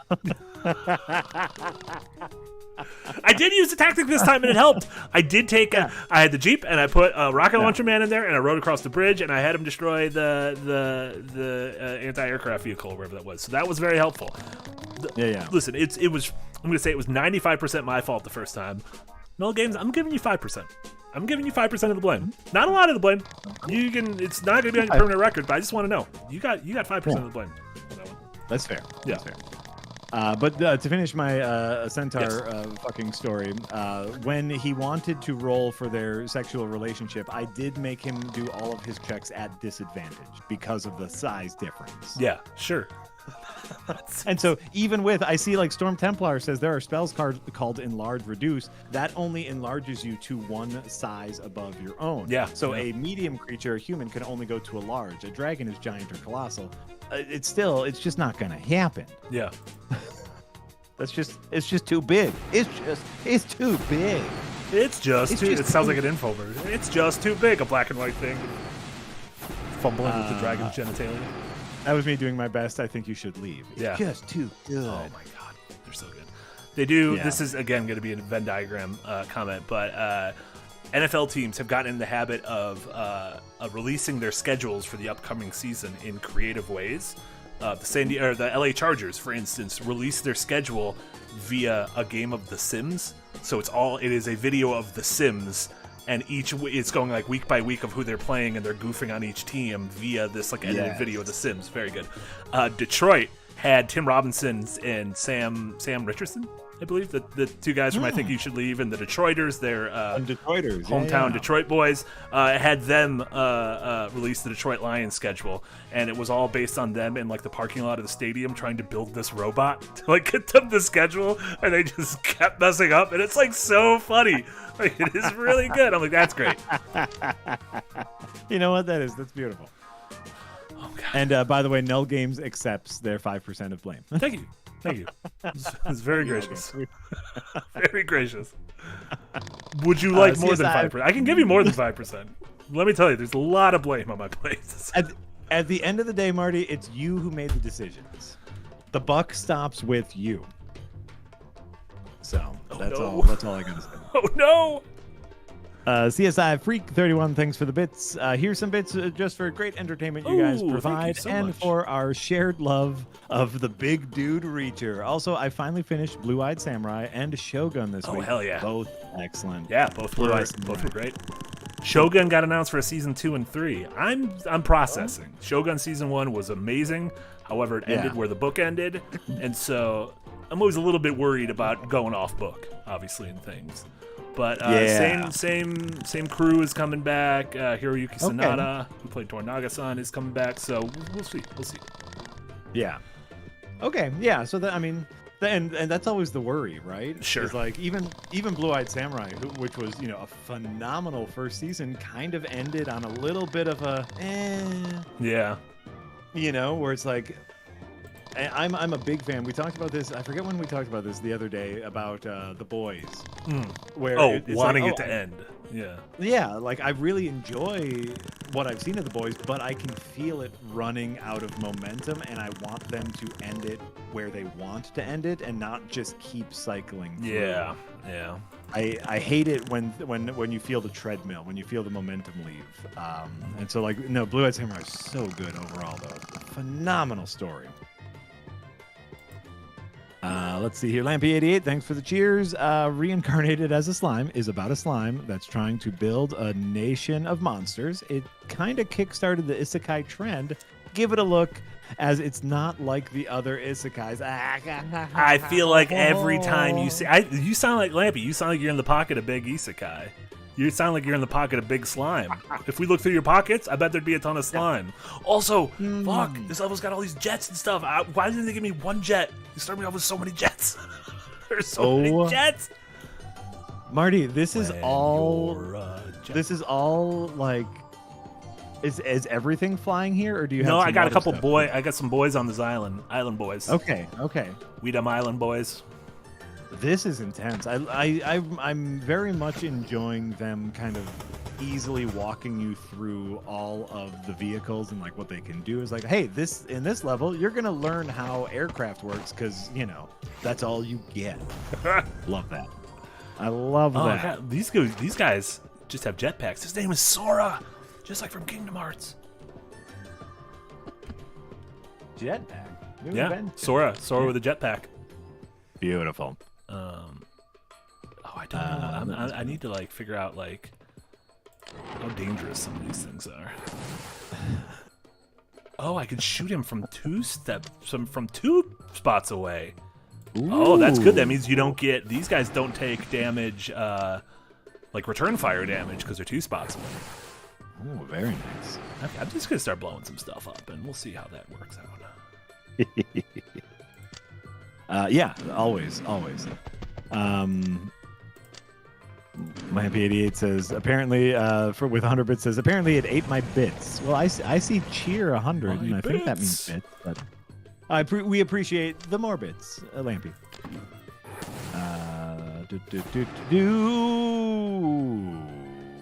SVS Guru 2000 €5 says, doesn't that? Okay, we're back to the logistics of dragon fucking. Oh no. Doesn't that depend on the size of the dragon's dangly bits or inside bits? Right, it depends on the size of the dragon bits. For example, a gorilla's appendage is notoriously tiny compared to humans. Excuse me? If you want me to roll for dragon dong size, we might be in two very different games. We're not saying we don't want you to roll for it, though. I think like if it ever came to that, like, because also, like, what kind of dragon are we talking about here? Are we talking like a Smeag dragon who's like intelligent? And, like, you talking about Smeag? Are we talking about Smeag? Where it's like it's an intelligent dragon that might want to be in a sexual relationship, or are we talking about a more are we talking like Game of Thrones-esque dragons that are just wild animals, right? Sure. Because that's two very different things we're talking about. Yeah. If it's Smearg, then I would allow the what is it? The idea of some sort of sexual relationship happening. It would take a lot of rolls, though. It would take a lot of very good rolls. Yeah. I'm glad you're taking this so seriously. I feel like this is like the job, or this is how I interpret my job as a dungeon master, which is like I'm presented with a scenario, and I want to make my players happy, right? Sure. In this case, I want to make SVS Guru happy. Sure. And it's like, okay, can this fit within the world? I like for example, in Adventurers Nigh, we've never met a dragon. We only know that Celia at one point had a dragon. We don't know if that dragon was a Sapra, was sentient at all, or if it was just more of a beast, right? And as a DM, I'm not going to allow bestiality. By the way, hard rule for me. Wow. Yeah, I know you're such a prude. Very vanilla. That's very vanilla. And so like that would take into account of it. But I want people to have a good time. And if seducing a sentient dragon is something they want to do, I will accommodate that. What a nice way to put it. Yeah. Luckily, that has not come up in any of my games, which I'm very excited about. Null Games, this is not helping. Null Games is letting us know that there's a dragon in Athena Crisis, too. So what's the any romance options with this dragon? Null Games, that's going to come up. Hubba. Can we tactically seduce the dragon? Tactically seduce? I only got one of these boys left.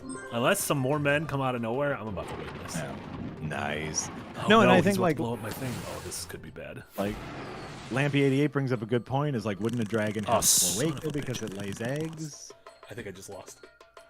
How did you Seconds after I said I put dudes in a transport chopper and they got blown up, I did it again. This is what happens every time I put men inside of a vehicle. This is what happens. He was the last guy. I know we talked about it. I did it very badly. Yeah. How did this happen again? Marty, You can't keep getting away with this. you are embarrassing yourself. No, you actually warned us that you're not very good at these The games. problem is you threw me for a loop when you said you wouldn't allow bestiality in the D&D games, and I said, "What are we doing here? What are we doing here? What are we doing? Then what are we even doing here? Fuck. Okay, everything's fine. Everything's fine. We gotta protect the transport chopper. The problem, you know what the problem was? I didn't read what the game wanted me to do. So I'm doing. You know what I'm doing? 100% my fault. That's what I'm doing. Okay. Null Games. You've been absolved of your sins for this one. This was old Marty's fault. The mission objectives were not followed, were not understood properly by you because you didn't read them. It has the little bubble. Yeah. It's the bubble of importance. The bubble of import, as we call it. Yeah. Okay, I like that the little bubble indicates. See, FemSep, speak my language, just indicates that unit's a special boy, and you've got to treat the special boys well. So this unit, this helicopter, is a special boy, and it just needs the little extra TLC, tender loving care. Oh, there you go. Laura, thanks for the $10. Hey, it says random facts about size of things. The largest known organism is 180 kilometers in size. Is that the coral reef? Is that like legally an organism? Oh no, I think I know what that is. It's not the Great Barrier Reef. You know what? I knew this, Laura, for some unspecified reason. The Armillaria solidipes, or the honey fungus, a network of this fungus in the Pacific Northwest spans 5.5 kilometers across. So it's I like the name honey fungus. I do like the name honey fungus. It's the honey fungus, which, if this picture is correct, looks super sick. And Giotani13, member of the Tip Jar for 6 months. We appreciate that support, Giotani. Appreciate that. Thank you so much, Giotani. And CJ, yes, the reason why I haven't introduced a dragon is because I'm afraid Mortimer would want to seduce it. So I just don't introduce it. So is that the person you'd be most afraid of? Like, you're mostly worried about Yahtzee? Yeah, Yahtzee would, especially if it was a sentient dragon, Sure. Yahtzee would 100% take that as a personal challenge. Sure. I mean, right? Yeah. No, That would derail the entire story, which, maybe that's a side quest. I don't know. Yeah, who knows? Yeah. Can we name our YouTube videos Dragon Fuckers? Is that a thing? Yeah, I'm sure that would get through. That would be monetized just fine. It's a great way to run a business. Great. Adventures Nigh, Dragon Fuckers. That sounds great. Yeah, it's gonna be great. Honestly, Yahtzee bonks a dragon is a video that would get a lot of views. Like Nick said, just a lot of views. Ooh, yeah, bonks. Well, you can't write just the F word on your YouTube bonk. videos. I've never heard bonk as a euphemism for doing it before. You never heard bonk? You ever play Bonk's Adventure for the TurboGrafx 16? You know what Bonk was doing on his adventure? Yeah, I do. He was making love. That's what he was doing. Let's get it on. Beautiful. Okay. Sir George Lucas, 100 bits. Speaking of dragons, I recently saw news about the Lord of the Rings returning to theaters over there in America, and it's even in its extended cut. Would love to see something like Jurassic Park on the big screen again. Sir George Lucas, that happens pretty often here, where they will just kind of rerun certain movies. And yeah, Jurassic Park on the big screen again would be phenomenal. They just the theater near me showed all 3 extended cut Lord of the Rings back to back, which seems like real sicko mode. That's like a lot. That's a lot of film to watch. Yeah, it is. I love it. That's actually how. We didn't have the extended cuts yet, but before Return of the King came out, myself and a group of friends watched the first 2 on DVD, and then went out to see Return of the King. What a time!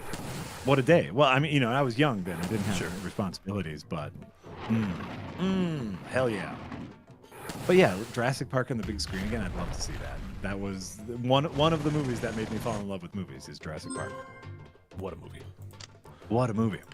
What a film. Eric, who gives us 20 hours, says Yahtzee is a furry confirmed, now 100% canon. And Fungus Finder gives us $2, who says, in good conscience, they said it's a seagrass. Oh, okay. The largest organism is a network of seagrasses. Does that count? So they say. It's an organism. If we're counting fungi, we might as well count seagrass. Yeah, that's true. I did it this time. You know why I did this time? Because we were talking about the large fungus. The large seagrass. What is seagrass just a coral reef, or is seagrass just like seaweed? What's going on there? I think seagrass, it's like seaweed, but shorter. Grass. Well maintained. Yeah, well maintained. There's another large organism that presents itself as like a forest, like a network of trees, but it's actually like one giant root network, and like they look like trees to us, but they're actually just like sprouts from one giant root network. Wait, you're talking about like an actual forest or an underwater forest? An actual forest. That's it's just gnarly. It's so cool, but it's just like if you happen upon it, it's like, oh, I'm just in the woods. These are just basic trees, but they're all actually connected, which is sick as fuck. Sick, sick, sick. Nature's weird and terrifying. Nature's absolutely Let's weird. put that out there, everybody. Nature's weird and or terrifying. Okay. This is a cool little area. Look at this little desert with some waters. We'll do And after I again- beat this one. Yeah. I'll show off for the end of the stream. I'll show off some of the custom map stuff. Oh hell yeah! In honor of Elden Ring, we'll try to find a map that sparks Elden Ring joy in us. I love the escalation here because now you have to put everything together, right? You got mountains, you got roads, you got buildings, and you have water. You know and what? so it's like, what? I like that this dude keeps saying bazooks. Bazooks! Hey, we got your bazooks in here. You just chomping out a cigar. Absolute got you. bazooks. Tsunami doucher.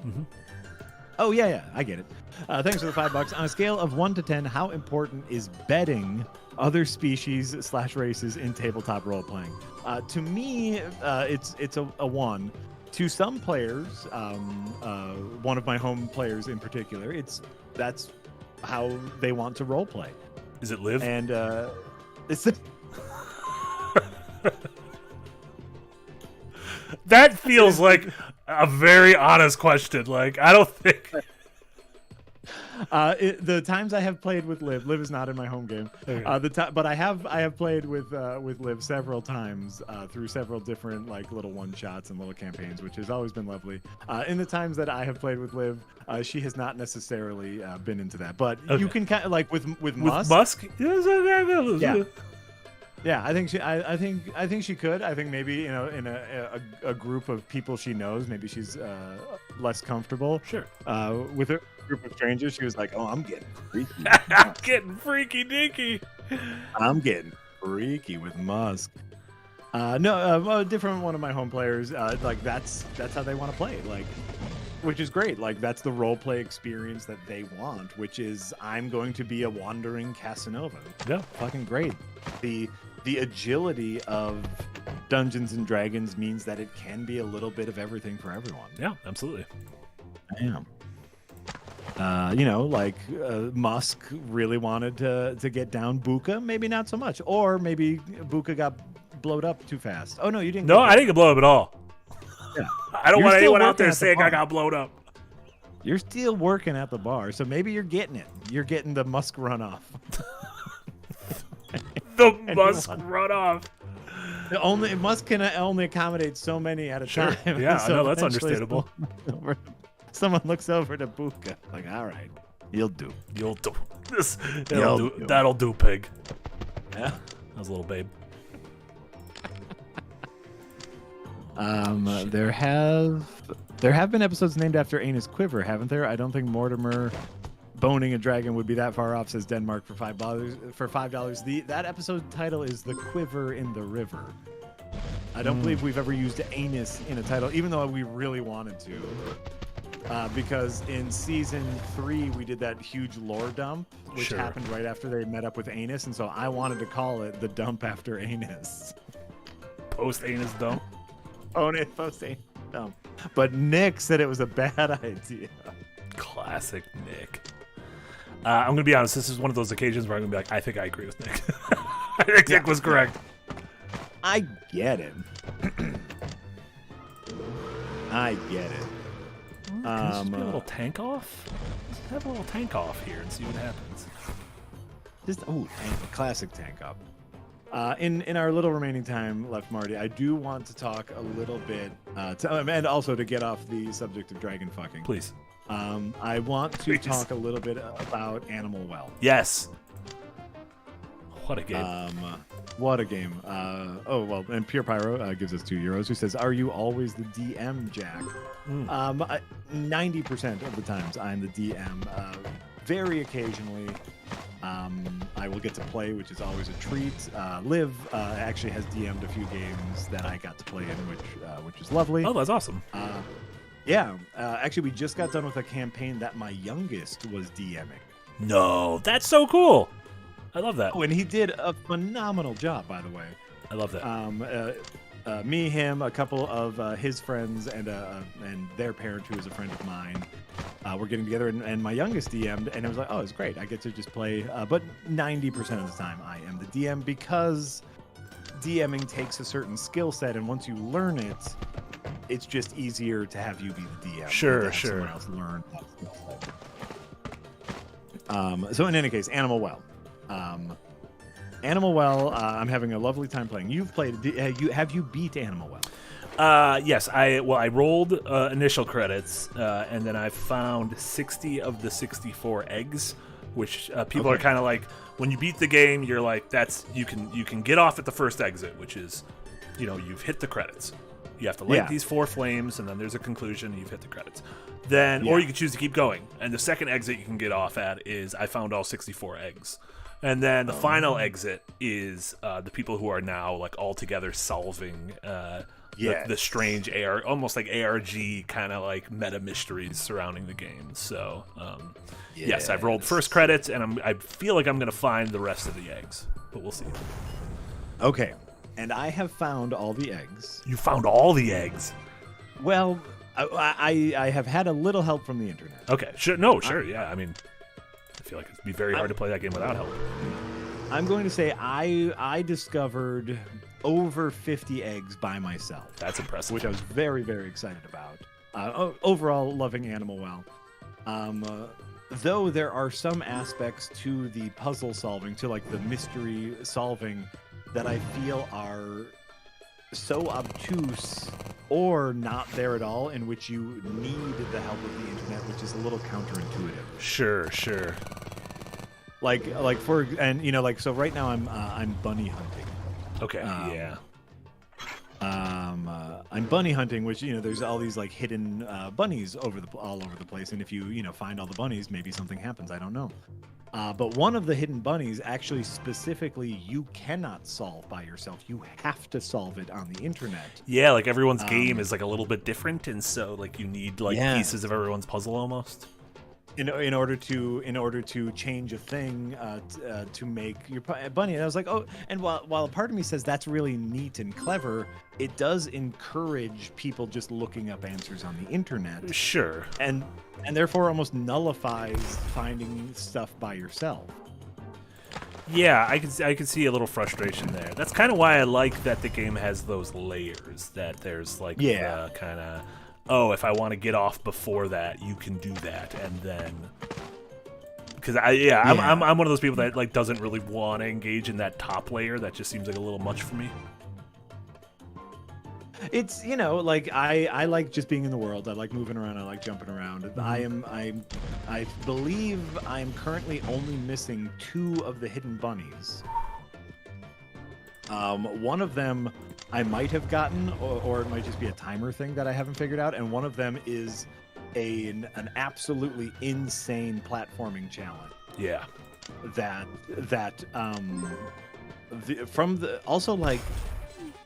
So here's my big complaint about Animal Well. What we were talking about a little bit before the stream started was like, in a perfect world in which review scores weren't immediately like demonized. One way or the other, me, low or high. One way or the other. What they are. Like I would give this game an 8.5 because I like, if a game is perfect, no notes, that's a 10. If a game has a thing wrong with it, that's 1 point off. If it has a little thing wrong with it, that's a half a point off. But if it has a big thing wrong with it, that's 2 points off. That's my personal style, sure, right? The Jack scale.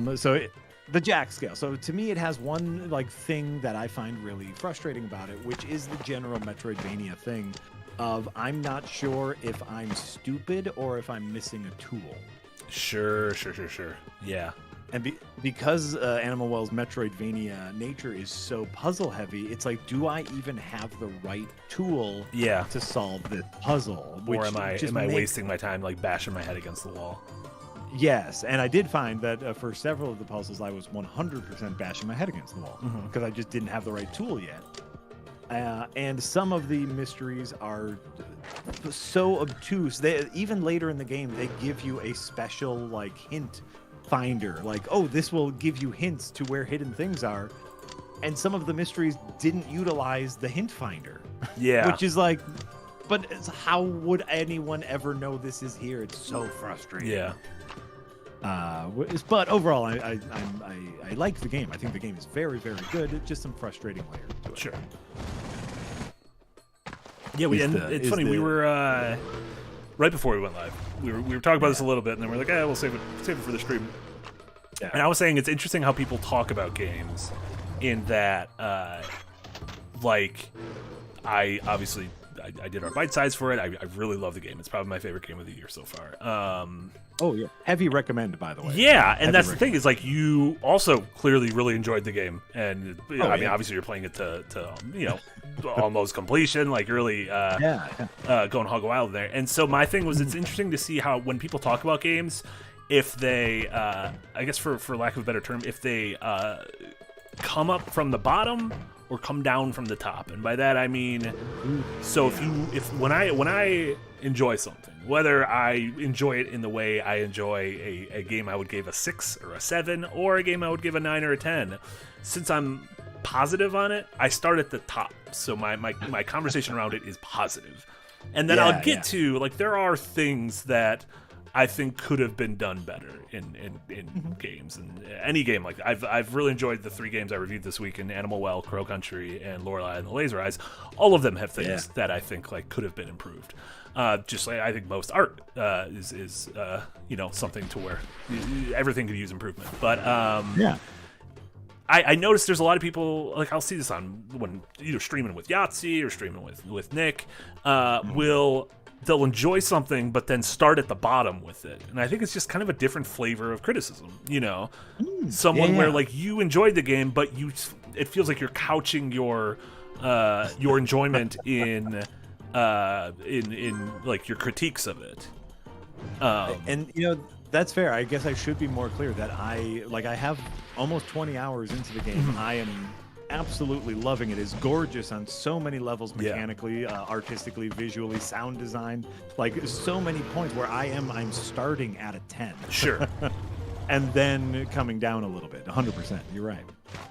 And maybe those of us who do start at the top, like, I think right there, like, I don't know if I did a good enough job of saying how much I loved it before I got into the criticism, because in my head it's like, I just assumed, we love it, but we got that's almost and especially like, everyone's been talking about this game for a week and a half, and it's been getting its praises sung, it's getting 9s and 10s everywhere, and so it's almost you enter the conversation being like, all of that is fine, here's what I want to add to it, here are like the things that I don't feel like are being talked about as much as everyone being like, oh my god, it's such a smart game with great secrets, and holy shit, one person developed it, and it's so cool that Donkey got into publishing, and that kind of thing. Yeah, absolutely.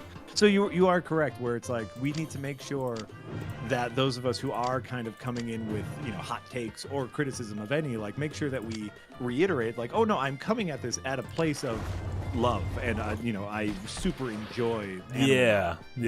But here are some frustrating elements. Something I was sharing in the Slack in our general channel, which is the game doesn't give you any goals.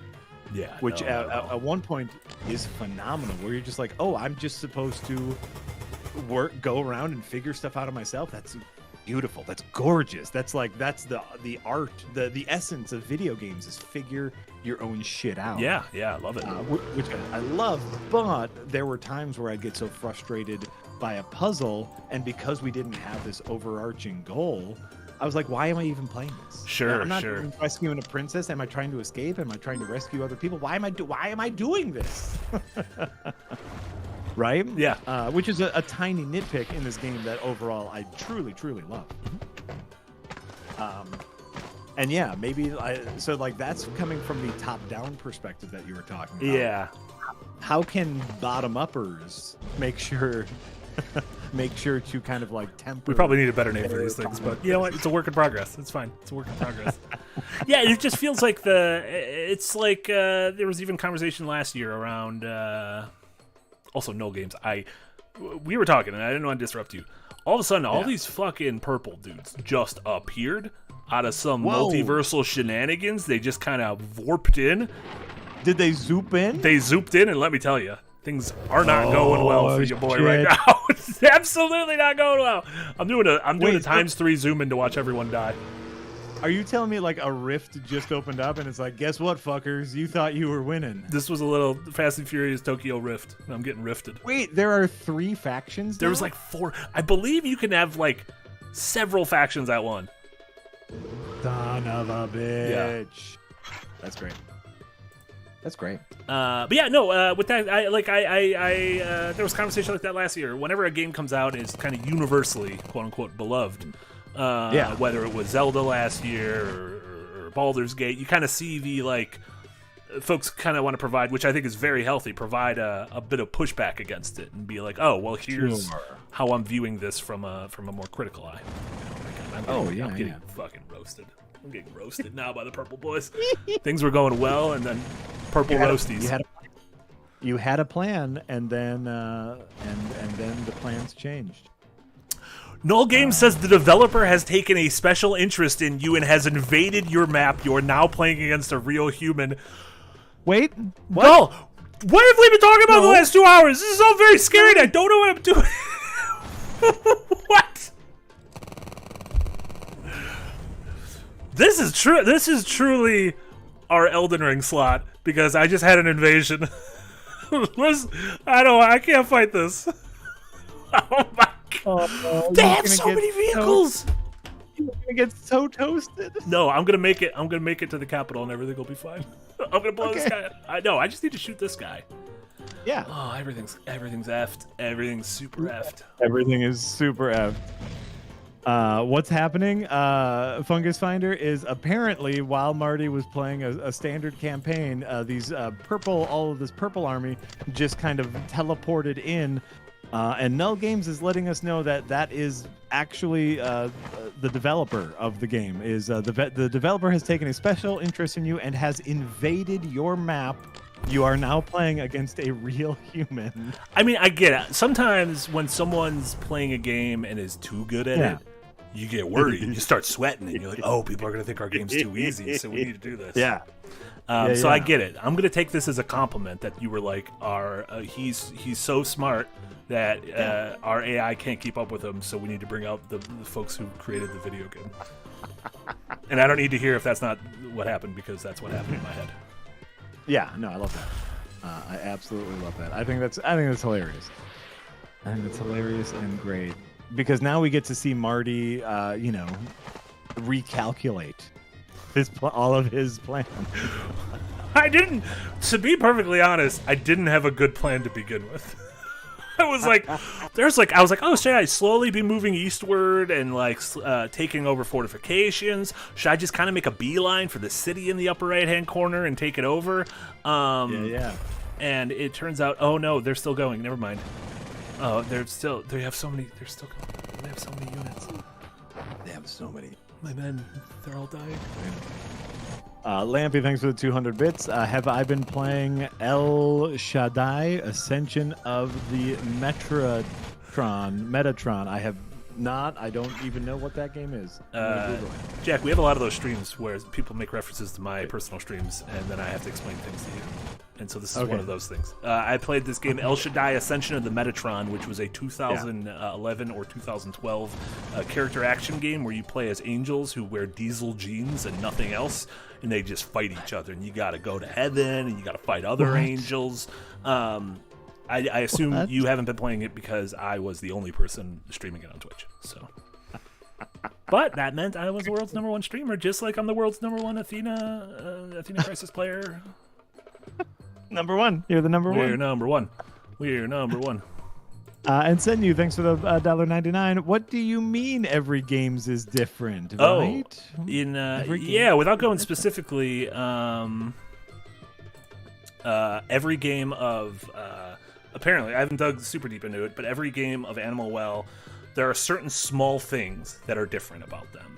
and there are certain puzzles where you need to see. It's almost like one of those things where every player is only seeing a small portion of the puzzle, and so you need to find enough players who can see every portion of the puzzle.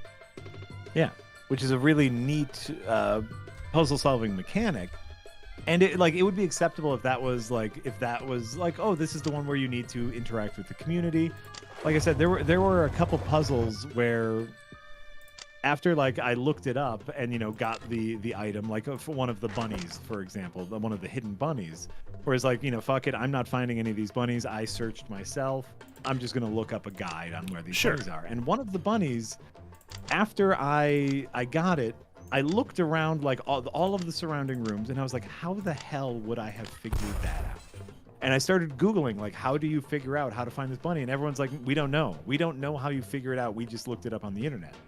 Just like, really? And so it's like, you didn't give us the clues, man. You didn't give us any clues. Uh-oh. Oh my God, Athena Crisis is in the chat. I'm in the game. They have just confirmed that I saw Athena Crisis, Nakazawa Tech. I already invaded before with a little blue unit, and nobody even noticed. When we were talking earlier, I saw a little blue guy appear on top, and I was like, oh, it must be... That's why I said, oh, this level just must have a couple different factions. And I was like, where did that blue guy come from? And then all the purple men came through like it was the end of Avengers Endgame. God. I love it that they tried to invade first, and we didn't notice, so they're like, guess what? I'm going to invade harder. You could have invaded. We could have became multiverse hopping teammates against the dastardly orange team.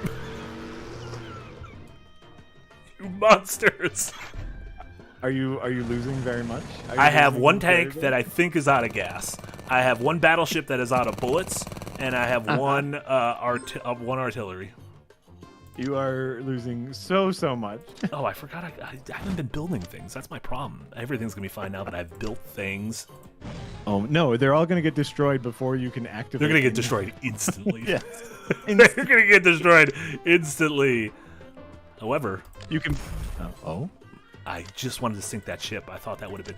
So what I'm gonna do is I'm going to consider it a victory if this lone boat can survive. If this lone pink boat can survive until the end of the stream, then legally, under the eyes of the law, I won. I won, and I become the owner of this game. You have just, though, like said live the one thing you wanted to happen when you know your opponent is watching. Shit. Just putting that out there. What have I? Just putting that out. Oh God, he's chasing my little Dunkirk boat. No! Just get out of here! Just get out of here! Why are you chasing it? He's coming up to your boat. We gotta start a side call where they can't hear us. Yeah, that's like, this is like everyone shit talks like Sun Tzu's The Art of War because he just like mentions very obvious things like make sure you feed your army. Yeah. Like, it's better if you sneak up on your opponent's army. It's like all base level stuff. Yeah. But it's because like a lot of people, when it comes to tactics, like they're kind of dummies. Where it's like one of the rules is probably don't tell the enemy what you're about to do. Don't broadcast your plans on Twitch, dummy. Sun Tzu. I have so Don't tell your enemy how you want to win the game. Yeah, it's just like simple stuff like that. You can't get me when I'm over here. Oh my God, this is a safe. Oh yeah, you're pretty fast. You are pretty. Yeah, that boat is pretty fast. I think my tank might be out of gas. Can your tank be out of gas? My tank's not moving anymore. Yeah, your tank is can be out of gas 100%.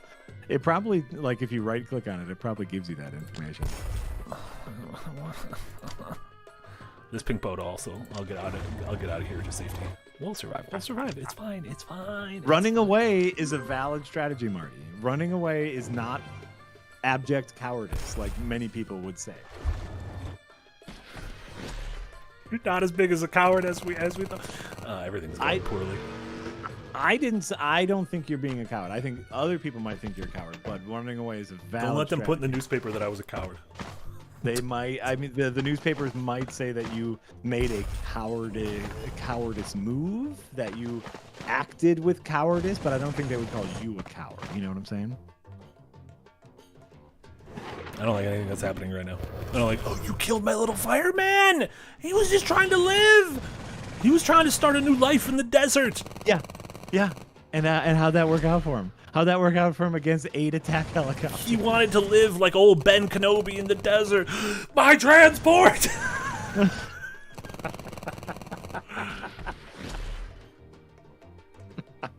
Okay, I have a new plan. I think this one's gonna work. Actually, I think this one's gonna work. Okay. I'm gonna go. Okay, if you say it, I'm gonna go to this gully. Son of a bitch! There are so many ships in here. I didn't look at it in the right. My plan was to hide in this corner, and I thought these were rocks, but these are like several. This is a Corvette, which is a car, and this is a frigate, which is a level in GoldenEye. This is a destroyer, which is a big. This is just battleship. This is the whole. This is the Rihanna movie. They're all there. They're all there in the corner. And I thought I was going to be able to hide in the corner. Would you like to die by Purple Army or Yellow Army? You get to choose. You get to choose your own ending. You know what? I'll let the computer kill me. No man will take this kill. Yeah, this tank's just not moving anymore. This tank is just... and it's out of bullets, too. Oh, but do you know what? What? Here's a little sneaky Pete. Second ship? I didn't say which ship had to survive. But son of a bitch, they're still watching, so they're just going to attack that ship now. Oh, but now you're splitting focus. You're splitting focus. It's okay. I forgot about my battleship, too. Oh, look! The yellow guys are attacking them now! Oh, what do you think about that? Not so tough now. Oh, they bombed me. They bombed me. Stop it. They blew up my ship. I needed that. That's exactly how it works. Lampy, thanks for the 200 bits. That's not me in the corner. What about the spotlight? I've lost my religion. You've lost your religion. Athena Crisis has taken it away from me. That said, what? I don't know how we feel about a little cheat to win, but we got 2 minutes left. I can just run the clock out and not end my turn. And then I won't have lost on the stream. You're gonna, what do they call that in football? Like when you like. Oh, you just take it. You're gonna take a knee. You're gonna like kneel just to. You're gonna take a knee to waste out the rest of the clock. You're gonna take a knee? No, you're not gonna take a knee. You're gonna. I'm gonna build so many things that you don't know what to do with it. You don't know what to do with any of this. I like that there's this decrepit super tank out here in the corner. I wonder, is its name Liam? Could I have gone here and like, if I sent a dude here, could I have had this like super tank and like? Oh my God, it's brown. So yeah, like, so I could have like taken over the super tank. That's cool. I like that there's little secrets of like your guy has to make a little pilgrimage all the way out in the desert, but when you do, you get a super tank for it. You could have claimed the super tank. And maybe like that's why the developer decided to jump on. We're like, he's not even claiming the super tank. Fuck this guy. Or maybe, or again, I'm relatively sure we were so good at video game that they got worried. It's either or. It's like either one, half a dozen other. Is this because I gave you 5% of the blame earlier? No. Yeah, 100%. No games. Is this should I have kept all 100% for myself? This is 100%. Because you wanted to share part of the blame. Simple Simon, thanks for the 200 bits. Man, Super Mario Brothers 3 is sure different than ever. This does have a nice little Super Mario 3 map vibe to it, yeah. Little NES vibe to it. I dig it. Should have been capping the neutrals the whole time. Yeah, Fem Steph, like... Marty was very clear when the stream started. He is not a tactical expert. What if I was doing that to throw people off my scent, though? Oh, were you? I'm gonna be brave, and when it's my turn, I'm gonna go right in the middle of them. I'm gonna go right in the middle of them, and I'm gonna live. Damn it. They're gonna be and. Is there a dodge button like in Dark Souls? Can you like make them shoot each other like in Gun Kata? Yeah. Big 24 hours for Equilibrium, by the way. Yeah, there's iframes in my. I'm gonna do some fat rolls with my transport ship. I'm really gonna lean into those iframes. 100%. 100%. Fungus Finder said every sponsored stream should just end with the devs wrecking you. I do appreciate it, like a nice humbling every once in a while. We are at the 2 hour mark, so we can begin wrapping up with our pleasantries and our whatnots. Yeah, absolutely. In terms of streams on the docket, Nick and Frost, I believe, are gonna be back in an hour playing Call of Duty, like one of the early ones. I wonder if any of those developers are gonna pop in all of a sudden, just embody the spirit of one of the soldiers and just kill Nick. You'll have to tune in to find out. And then we have a great we had a great week of stuff for you guys. We had a new design delve. Oh my God. We got a new backdrop coming out. We always got those fully Ramblematics, those semi-Ramblematics. We're gonna have the edited Yahtzee tries this weekend. Nick had a new Unpacked. Those are my favorite. Oh my gosh, we had so many bite size. Check, I had 3 of them. I had Animal Well, Crow Country, and Lorelei. Jesse's new one went up today. Jess had a great one in Indica. We just got so much stuff. A real bevy, if you will. Yeah, and a new bite-sized up tomorrow, says Eric. That's beautiful. Absolutely beautiful. A bevy. A real bevy. A real cornucopia, if you will. I will. What? Sun Tzu with the famous line of just get good. I should have paid attention to Sun Tzu getting good. I think legally I can go out the main menu, and it's fine. I lived. The ship lived. The ship lived. Yep. The ship lived. Yep. It's Schrodinger's ship. Schrodinger's ship. I can show I was going to show this earlier, really quick, just how kind of nice the map creator is. So they give you a little template. You can just look at what we're doing. We're just creating map. Now we're like, now we put water here. Big old water chunks. Oh, make a river for them to cross. Can you believe it? Look at this. A river runs through it. Oh my God. Yeah, by the way, and with all the D&D talk we've been doing, where it's just like all I can think of is like, oh, this would be an adorable way to make a town map. Right. To use this and then take a screenshot and be like, this is the town you're visiting. Yeah, exactly. Oh my God, it's great. That was perfect. Anything else on your end to plug, Jack? Let's see here. You can playtest directly in the. Oh, also you can playtest the map. By the way, like you can make the map and playtest it. What does No Game say here? By free real estate. That's really cool. Yeah, this game's for anyone who. Like me, anyone who grew up playing a ton of Advance Wars, games like that, Fire Emblem, the old school ones, check this out. Athena Crisis, out now on Steam. You can buy directly through them.